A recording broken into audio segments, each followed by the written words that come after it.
उपाध्यक्ष जी, यदि आधुनिक काल में विधानमंडलों का महत्व कुछ कम हो गया है तो उसका कारण यह है कि आधुनिक प्रशासन की समस्याएं अत्यंत जटिल हैं और विधानमंडल तथा विधायक इतने साधन संपन्न नहीं हैं कि विधान तथा नीति निर्माण की समस्याओं पर गहराई से विचार कर सकें तथा प्रशासन की कारगर ढंग से निगरानी कर सकें। इसलिए यह मांग सर्वथा उचित है कि सचिवालयों की सेवाओं को उपलब्ध कराने की व्यवस्था अनिवार्य रूप से सरकार की ओर से होना चाहिए। एक विधायक या संसद सदस्य से यह आशा करना कि वह अपने वेतन में से एक समर्थ व्यक्ति या विधि विशेषज्ञ का खर्चा वहन कर सके अव्यावहारिक है। विधान सभाओं और संसद के सचिवालय पर सामूहिक रूप से प्रत्येक सदस्य का अधिकार होना चाहिए, चाहे वह शासक वर्ग का हो या विरोधी दल का।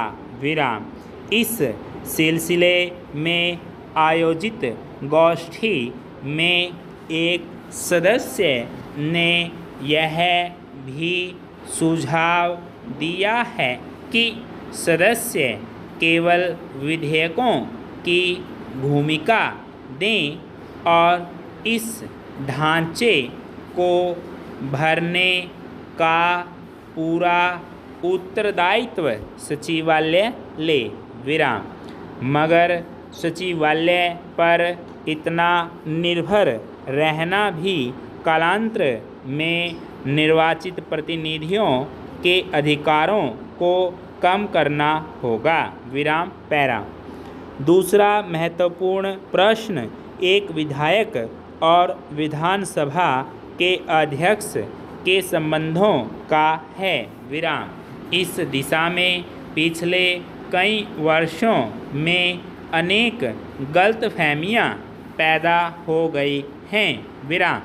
यद्यपि अध्यक्ष प्रायः शासक वर्ग का ही एक सदस्य रहता है, फिर भी अध्यक्ष चुने जाने के बाद सामान्यतः उसका उत्तरदायित्व अपने दल के प्रति समाप्त होकर उस प्रतिनिधि सभा के प्रति हो जाता है जिसका नियमन करने के लिए उसे निर्वाचित किया हो।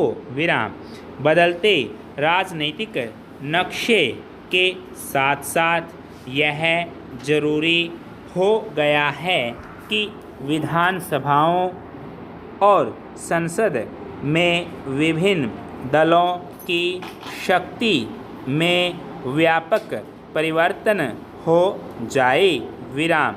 विरोधी दल अब उतने कमज़ोर नहीं रहे हैं कि उनकी अवहेलना की जा सके, मगर साथ ही उनकी संख्या इतनी ज़्यादा है और विचारधाराएं इतनी भिन्न हैं कि उनके लिए संसद और अनेक विधानसभाओं के बीच कोई प्रभावशाली और रचनात्मक कदम उठाने की हिम्मत नहीं है। संपूर्ण